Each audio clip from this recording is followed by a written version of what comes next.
الحمد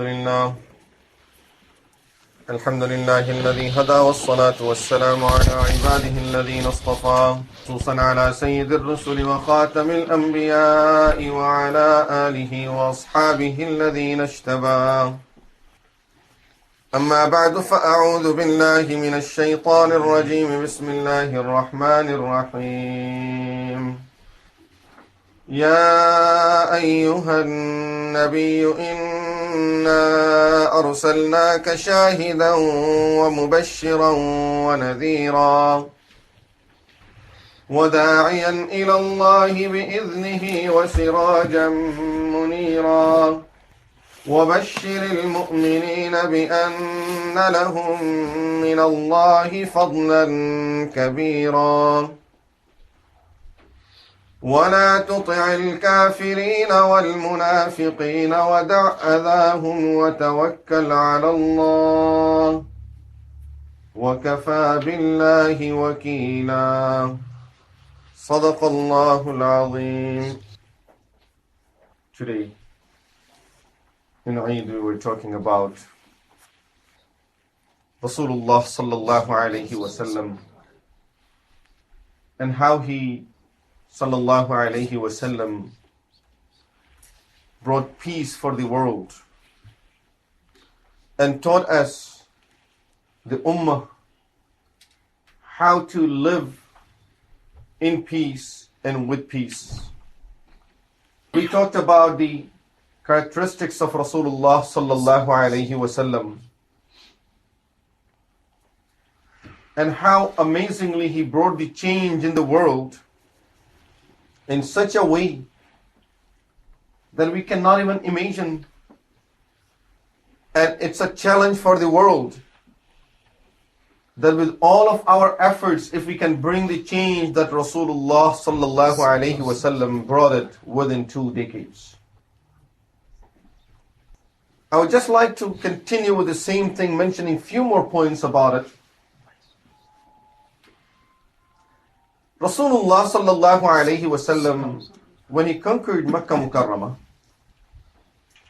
we know the people of Makkah were the people who always were busy in plotting against Rasulullah sallallahu alayhi wasallam.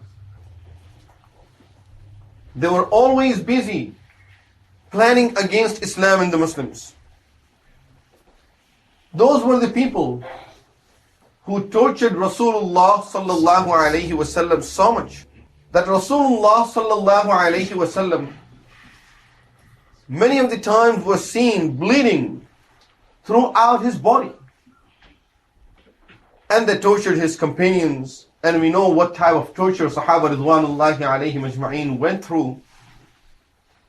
But when Rasulullah sallallahu alayhi wasallam conquered Makkah Mukarramah, Sahaba ridwanullahi alayhim ajma'in say that Rasulullah sallallahu alayhi wasallam's head was down out of humbleness, and he was putting his head so down that his beard was continuously touching the back of his camel. Out of humbleness, his head is down. At that time, when he is taking over, and he has all the opportunity of taking revenge from all of those people who did anything against Rasulullah sallallahu alayhi wasallam or against any of the Sahaba ridwanullahi alayhim ajma'in throughout these past 13 years of Makkah Mukarramah and another 8 years of Medina Munawwarah. So taking a revenge of 21 years was very easy for Rasulullah sallallahu alayhi wasallam at that time. But instead of that, Rasulullah sallallahu alayhi wasallam dealing with those people was totally different. Sa'ad bin Ubadah radiyallahu anhu was the leader of one of the clans in Medina Munawwarah called Al-Khazraj, one of the largest clans of Medina Munawwarah. There were 2 large clans in Medina Munawwarah, Aus and Khazraj. And Sa'ad bin Ubadah radiyallahu anhu was leading the people of Khazraj, having a flag in his hand. As he's entering Makkah Mukarramah, he sees the leader of the people of Makkah, Abu Sufyan, So he said to Abu Sufyan out of anger, knowing what these people did to Rasulullah sallallahu alaihi wasallam. And now they're taking over. So they are full, some of them are full of anger and rage. Not for what has happened to them, for what these people have done against Rasulullah sallallahu alaihi wasallam and against Islam. So Sa'ad bin Ubadah radiyallahu anhu, the leader of the people of Khazraj, says to Abu Sufyan at that time, Al-yawma yawmul malhama. Today is the day of war. Today we would show you people what war is all about. What could Abu Sufyan say? He kept his head down. But these people knew who Rasulullah sallallahu alaihi wasallam was. In these type of situations, people would try to find some sources to get to these leaders and ask them to be humble, to be nice. And still the leaders won't believe and won't do it. And here Abu Sufyan himself, the leader of the people of Makkah, he himself went to Rasulullah sallallahu alaihi wasallam and he narrated these words of Sa'ad bin Ubadah radiyallahu anhu to Rasulullah sallallahu alaihi wasallam, that Sa'ad bin Ubadah, as he was entering Makkah Mukarramah, he said to me, Al-yawma yawmul malhama, today is the day of war. And we will show you today what the war is all about.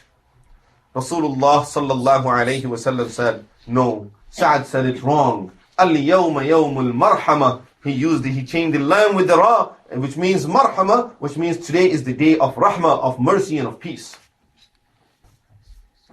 He went by the Kaaba.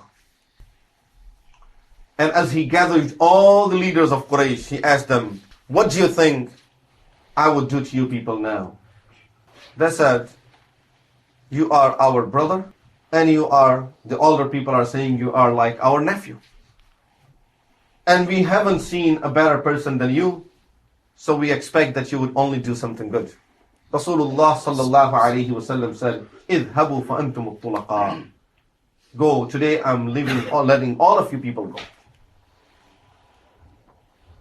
In these type of situations and with those type of people, to treat them in this manner, in this way, it's a history. Abu Sufyan, who became Muslim later on, radiyallahu anhu, says that when they had a famine in Makkah Mukarramah, Abu Sufyan radiyallahu anhu, at that time he was the leader of the people of Quraysh. He went to Rasulullah sallallahu alayhi wasallam in Medina Munawwara and he said to him, Ya Muhammad, innaka taz'amu annaka ursilta rahmatan linnas. You claim that you have been sent as a mercy for the people. وَإِنَّ قَوْمَكَ هَلَكُوا. Your people are dying. فَادْعُ اللَّهَ لَهُمْ. Pray to Allah for them. The punishment came because of rejecting him. But now, he is coming to the very same person. Not with any excuses. He is not saying, okay, we'll believe in you if you make dua for us. No. Because you have been sent as a mercy, so make dua for us. And here Rasulullah sallallahu alayhi wasallam, no argument and nothing in return that no, you people are the one who deserve it and you people did all of this to yourself. Rasulullah sallallahu alayhi wasallam, Abu Hurairah radiyallahu anhu narrates the hadith, right away Rasulullah sallallahu alayhi wasallam raised his hands and he made the dua for them. فَمُطِرُوا. They got the rain right there. Started pouring in Makkah Mukarramah. This is Nabiyyur Rahmah, the Prophet of Rahmah and Mercy, sallallahu alayhi wasallam. Unfortunately, some people are using the word warrior for Rasulullah sallallahu alayhi wasallam. What does warrior means? We have to define this word. What does warrior means? Look at the life of Rasulullah sallallahu alayhi wasallam. How many years he lived in the world? 63 years. He died at the age of 63. In these 63 years, 40 years before Nabuwah, even the kuffar used to call him As-Sadiq Al-Amin, the most truthful and the most trustworthy person. 13 years in Makkah Mukarramah, where fighting was not allowed to the extent Rasulullah sallallahu alayhi wasallam had instructed the Sahaba ridwanullahi alayhim ajma'een, if anyone did anything to you people to hurt you, you are not allowed to take even your revenge, which means even adl, as we were talking about in Eid, even adl, which means justice was not allowed. Go below that and just forgive. Keep beyond justice at that time, all the time. Keep on forgiving it all the time. In those days, once there was some argument between Sayyidina Abdullah bin Mas'ud radiyallahu anhu and Abu Jahl, the worst enemy of Rasulullah sallallahu alayhi wasallam, the leader of the kuffar. During this argument, Abu Jahl got upset and he slapped Abdullah bin Mas'ud radiyallahu anhu. Abdullah bin Mas'ud radiyallahu anhu went for justice and he slapped him once back. It was adl, it was equal rights, it was justice. That slap for a slap, nothing more than that. As soon as Rasulullah sallallahu alayhi wasallam knew about it, what was his reaction? A person like us would celebrate. Today you slapped my enemy, good. Rasulullah sallallahu alayhi wasallam said to him, Abdullah, my instruction to you people are that you have to keep a step beyond justice. And that is afu, keep on forgiving.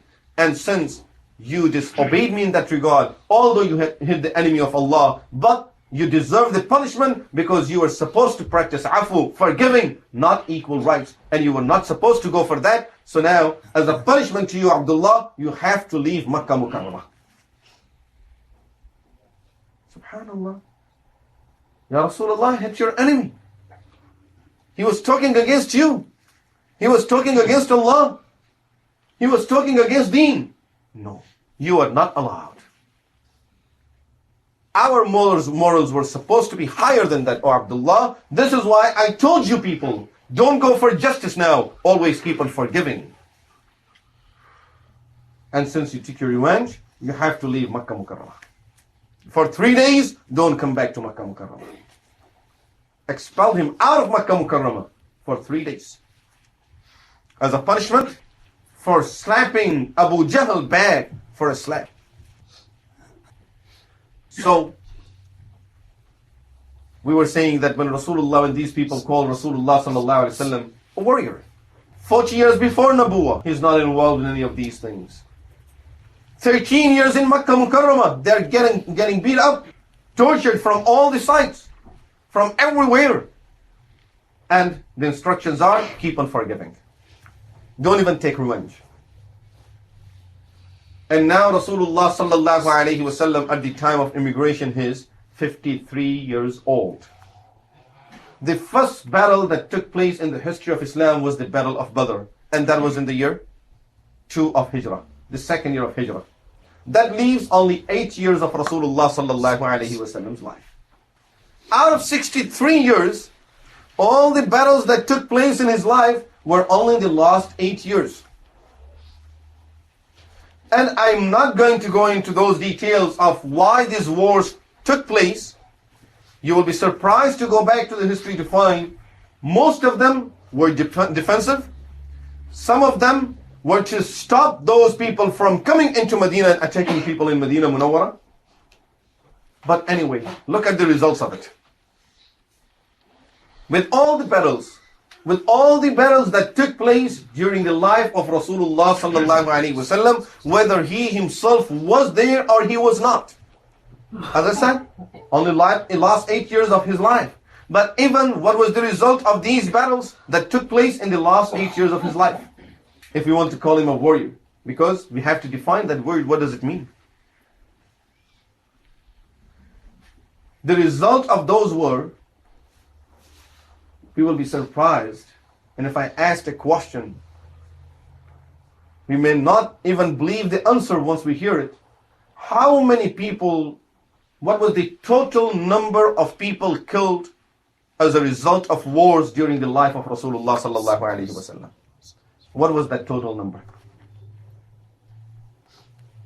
The total number of the kuffar killed as a result of wars, 759 people.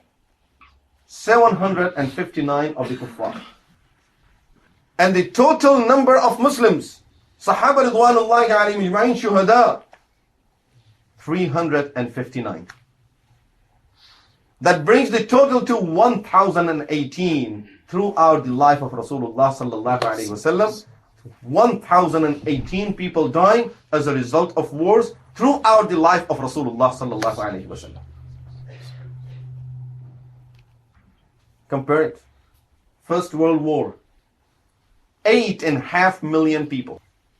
8.5 million people in the First World War. 8.5 million. Second World War, 20 million people. And we are not including the number of people missing or wounded. Only people killed. 20 million people were killed as a result of the war of the Second World War. And within this last century, we just got out of this century. We are in the year 2002. In this last century, starting from the year 1900 to the year 2000. You know how many people are killed as a result of wars? 180 million people. This is the official number, not including the unofficial numbers, which we know that mostly is much higher than this. Just within this last century that we just came out of it, 180 million people were killed as a result of wars. 180 million people.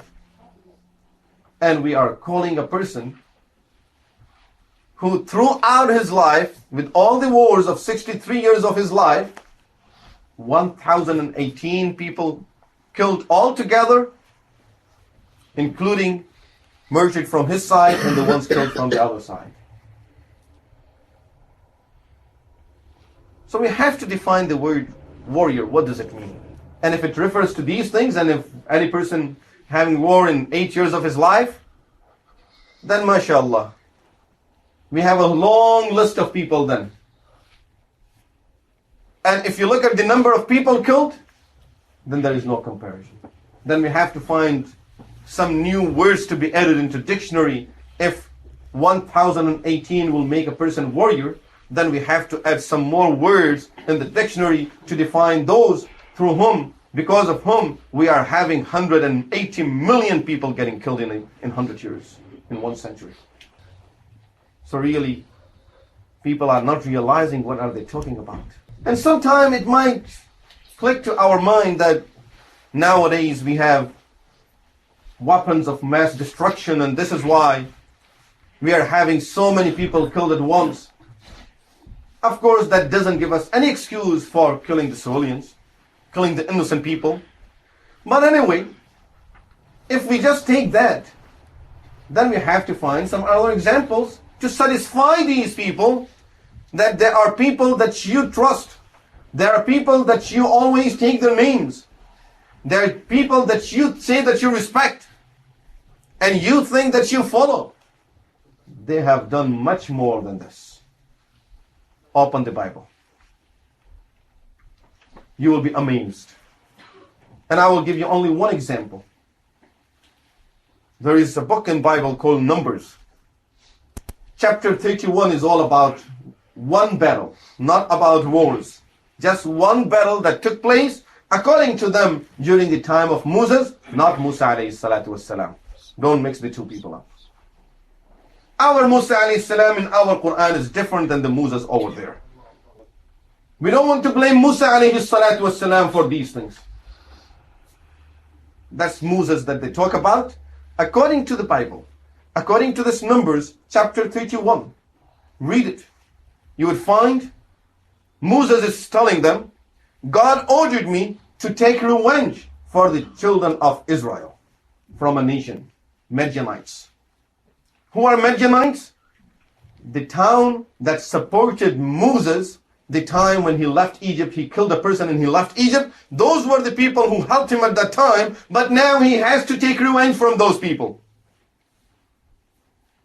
And taking revenge from those people, how did he take revenge? The order was, go and kill those people as much as you can. They went over there, killed all the men in the town, burned down the whole town. They burned down the whole town and captured all the women and the children.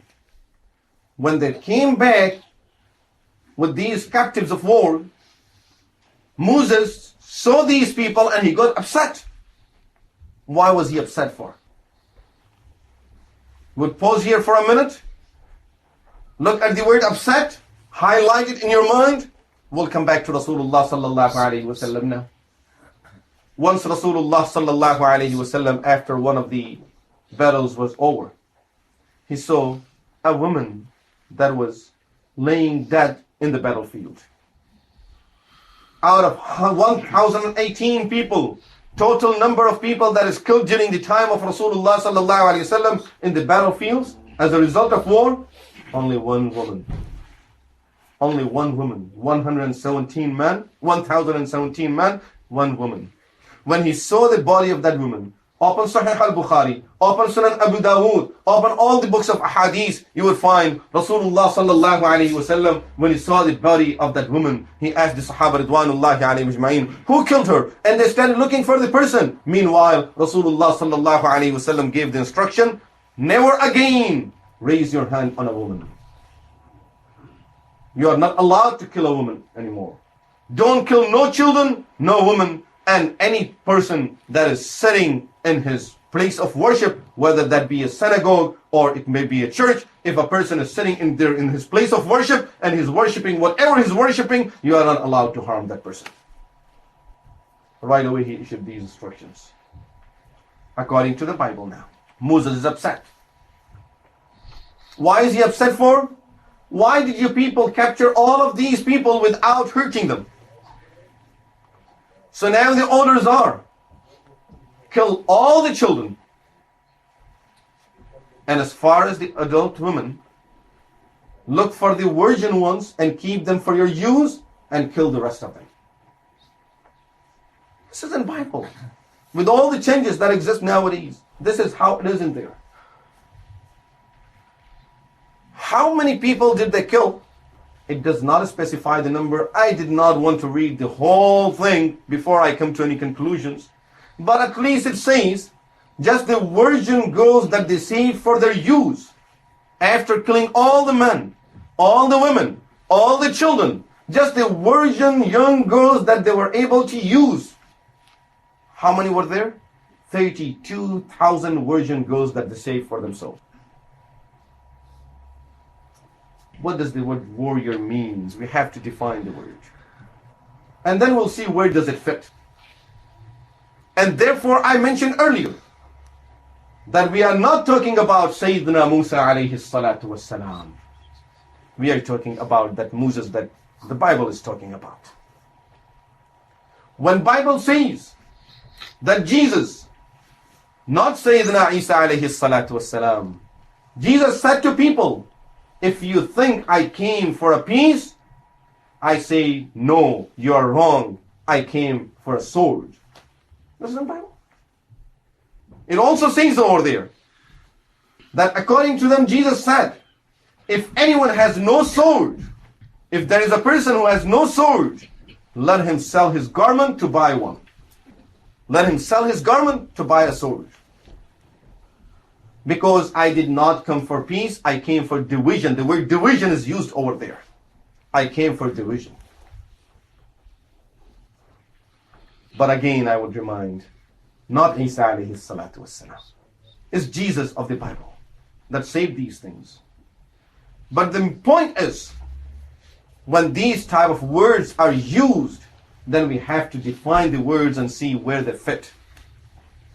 And do they really fit on Rasulullah sallallahu alayhi wa sallam wal-iyazu billah? Would these things prove that Rasulullah sallallahu alayhi wa sallam had any of those things or had anything to do with these things? Subhanallah, such a peaceful man.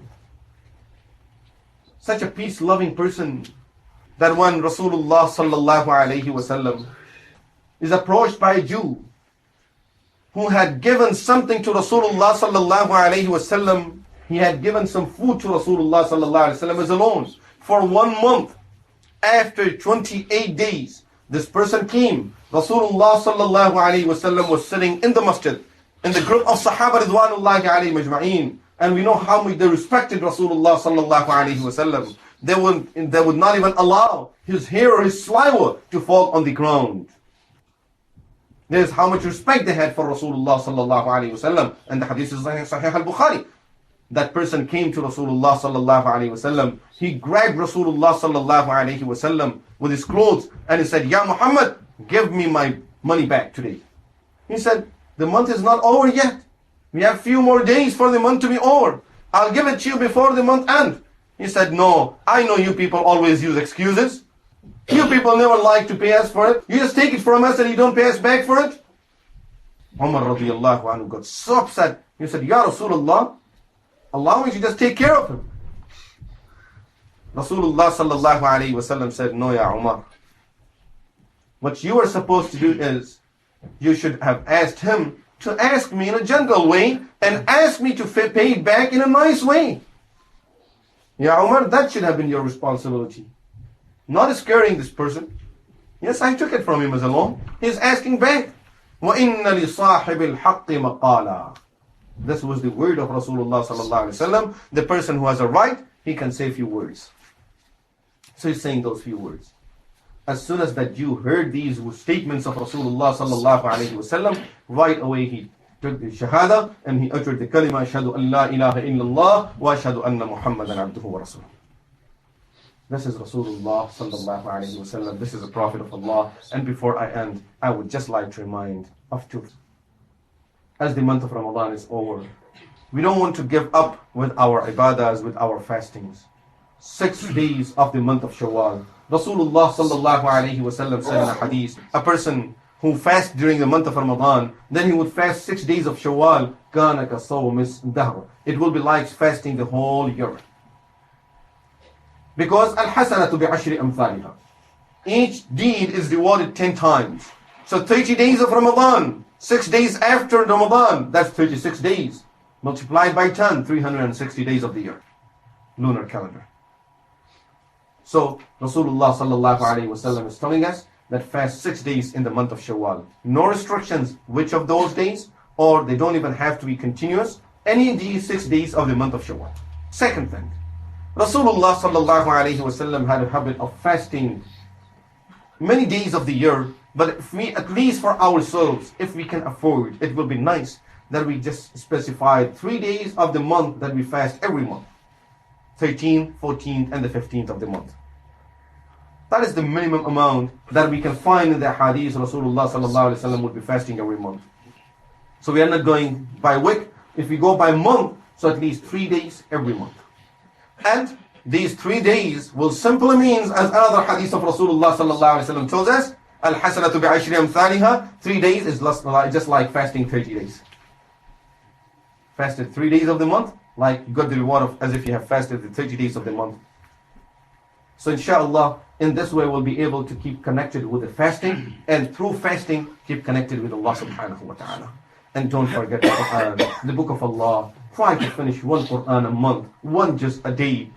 And that is at least we should do it to ourselves, that we get used to reciting Quran and finishing Quran over and over, because this is how we will be able to keep ourselves connected to it. Once inshallah we get used to reciting it, then we ourselves would like to learn it, practice it, and then learn the meanings of it and bring it into our lives. May Allah subhanahu wa ta'ala give all of us tawfiq and guide all of us to Sirat al-Mustaqim, and keep all of us connected to Allah, so to Himself, through His book, through His ibadahs, and through the fara'id, sunan and wajibat. أقول قولي هذا واستغفر الله لي ولكم ولسائر المسلمين والمسلمات وآخر دعوانا الحمد لله رب العالمين.